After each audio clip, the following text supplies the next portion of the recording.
Hello everyone, welcome back to গুঞ্জার recipe. আমি গুঞ্জন। আজকে আমি আপনাদের সাথে চিকেনের একটি রেসিপি শেয়ার করব। তো আপনারা যদি নর্মাল চিকেন খেয়ে বোর হয়ে গিয়ে থাকেন তবে অবশ্যই আপনারা ডিনারে এই ধরনের চিকেনের এই রেসিপিটি আপনারা ট্রাই করে দেখতে পারেন। আমি পরোটার সাথে এটা পরিবেশন করেছি। আপনারা ফ্রাইড রাইস কিংবা পোলাওয়ের সাথেও এই রেসিপিটা ট্রাই করে দেখতে পারেন। তো এই রেসিপিটা করার জন্য আমার যে উপকরণ লাগে সেটা অবশ্যই আমি শেয়ার করব। তো তার আগে আপনারা যারা আমার চ্যানেলে নতুন আছেন অবশ্যই আমার চ্যানেলটাকে সাবস্ক্রাইব করে পাশে থাকা বেল আইকনটা অবশ্যই প্রেস করে রাখবেন এবং আপনারা আমার ডেসক্রিপশন বক্সও অবশ্যই চেক করতে পারেন, তাতে আমার সমস্ত সোশ্যাল লিঙ্ক দেওয়া আছে। তো চলুন এবার রেসিপিটা শুরু করি। তো তার জন্য 300 গ্রামের মতো আমি বোনলেস চিকেন নিয়েছি।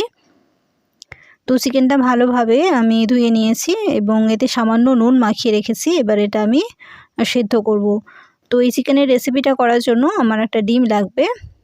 তো তার জন্য এই ডিমটা আমি সেদ্ধ করে নিচ্ছি এবং আরও একটি পাত্রে আমি গরম জল বসিয়েছি, তাতে আমি চিকেনটা প্রথমে সেদ্ধ করে নেব।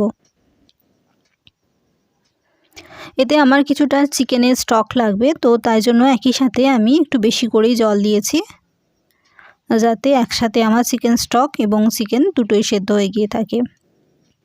তো খুব ভালো করে চিকেনটা সেদ্ধ করে নিতে হবে।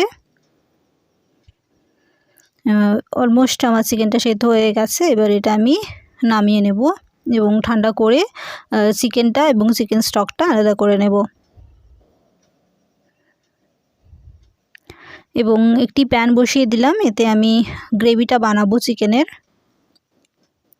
তো তার জন্য আমি সাদা তেল নিলাম 2 চামচের মতো।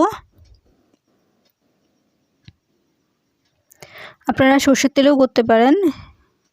তো তাতে আমি একটা শুকনো লঙ্কা দিলাম, ফোড়ন হিসেবে অনলি একটা আমি শুকনো লঙ্কা দিয়েছি, আর কিছুই দিলাম না এতে। তো ভালো করে শুকনো লঙ্কাটা ভেজে নিচ্ছি যাতে এর একটা স্মেল ভালো আসে। একটা বড় ধরনের পেঁয়াজ কেটে আমি বেটে নিয়েছি, আপনারা কুচিও দিতে পারেন। এবং ভালো করে প্রথমে পেঁয়াজটা ভেজে নেব, তারপর আদা রসুনটা দেব। আদা এবং রসুনটা আমি 1 চামচ করে নিয়েছি। তো প্রথমে আমি পেঁয়াজটা ভালো করে ভেজে নিচ্ছি। অর্ধেকটা ভাজা হয়ে গেলে আমি আদা রসুনের বাটাটাও দিয়ে নেব। তো এবার আদা রসুন বাটাটাও দিয়ে নিচ্ছি। আদা রসুন বাটাটাও দিয়ে খুব ভালো করে কষিয়ে নিচ্ছি।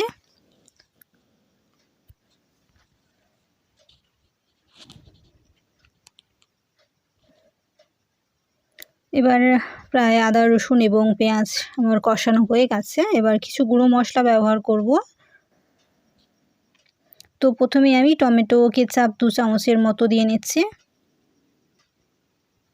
আপনারা এক্ষেত্রে টমেটো পিউরি বা অনলি টমেটোও দিতে পারেন। গুঁড়ো মশলা হিসেবে নুন নিয়েছি, চিনি, লঙ্কা গুঁড়ো, ধনে গুঁড়ো, কাশ্মীরি লঙ্কার গুঁড়ো এবং হলুদ গুঁড়ো, সবই প্রায় আমি 1/2 চামচ করে নিয়েছি।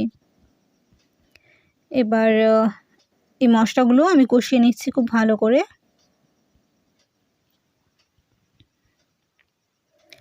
এবার মশলা থেকে তেল বেরিয়ে এসেছে, মশলাগুলো আমার ভালোভাবে কষানো হয়ে গেছে। এতে আমি টক দই 2 চামচের মতো দিয়ে নিলাম।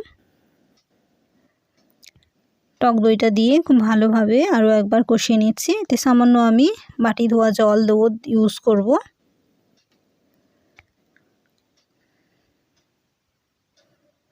যাতে মশলাটা খুব ভালোভাবে কষানো হয়ে গিয়ে থাকে।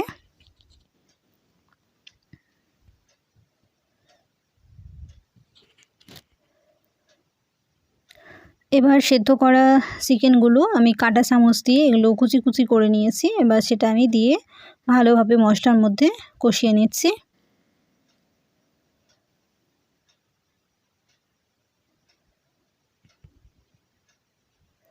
আপনারা এইভাবে মেটে দিয়েও এই রেসিপিটা বানাতে পারেন, অনলি মেটে দিয়েও, তাতেও এই ধরনেরই কিন্তু ভালো টেস্ট আসবে। কিংবা মাছ দিয়েও আপনারা বানাতে পারেন। পেটি মাছকে এভাবে কেটে নিয়ে কুচি কুচি করেও আপনারা সেদ্ধ করে বানাতে পারেন। এবার আমি চিকেন কিছুটা স্টক দেব। চিকেন স্টকটা দিয়ে ভালো করে চিকেন এবং মশলার মধ্যে মিশিয়ে নিলাম, যাতে মশলাটা ভালোভাবে সমস্ত কিছুর সাথে মিশে যেতে পারে।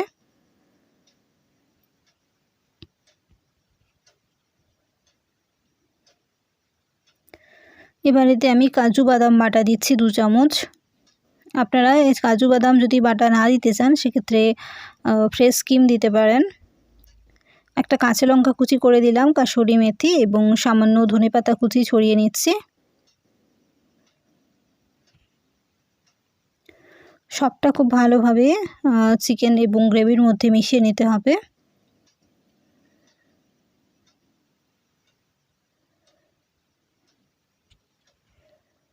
যারা চিকেন খেতে চান না তারা সয়াবিন দিয়েও এই রেসিপিটা বানিয়ে দেখতে পারেন। এভাবেই কিন্তু বানিয়ে নিতে হবে, তাতেও কিন্তু এই একই ধরনের টেস্ট আসবে। তো খুব ভালো করে আমি মিশিয়ে নিচ্ছি। তো এটা অলমোস্ট আমার হয়ে এসেছে। এবার বাকি উপকরণগুলো এর মধ্যে মিশিয়ে নেব এবারে। তো প্রথমে গরম মশলার গুঁড়ো সামান্য দিয়ে নিচ্ছি এবং সেদ্ধ করা ডিমটা আমি কুচি করে রেখেছিলাম, সেদ্ধ করা ডিমটা আমি দিয়ে নিচ্ছি।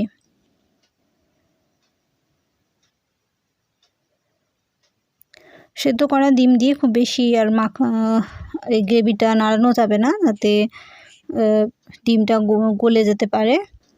সেই জন্য সামান্য হালকা হাতে এটা নেড়ে নিচ্ছি। এবার এটা আমি নামিয়ে পরিবেশন করে আপনাদের দেখাবো। যেহেতু এটা রুটির সাথে পরিবেশন করব, তাই জন্য আমি সামান্য গ্রেভি নিয়ে রেখেছি। আপনারা যদি ফ্রাইড রাইস বা পোলাওর সাথে পরিবেশন করেন সেক্ষেত্রে গ্রেভিটা আপনারা একটু কম রাখবেন, তাতে খুব বেশি গ্রেভি রাখার কিন্তু প্রয়োজন নেই। এবার এটা আমি একটা প্লেটে নামিয়ে নিয়েছি। ওপর থেকে 1 চামচের মতো বাটার এবং কুচি করা ডিম দিয়ে এটা আমি পরিবেশন করছি এবং সাথে আমি আটার 2টো পরোটা করেছি, এই পরোটার সাথে আমি এটা পরিবেশন করছি। এটা নর্মাল চিকেনের থেকে কিন্তু অন্যরকম একটি রেসিপি, তাই অবশ্যই একবার বাড়িতে ট্রাই করে আমায় কমেন্ট করে জানাবেন।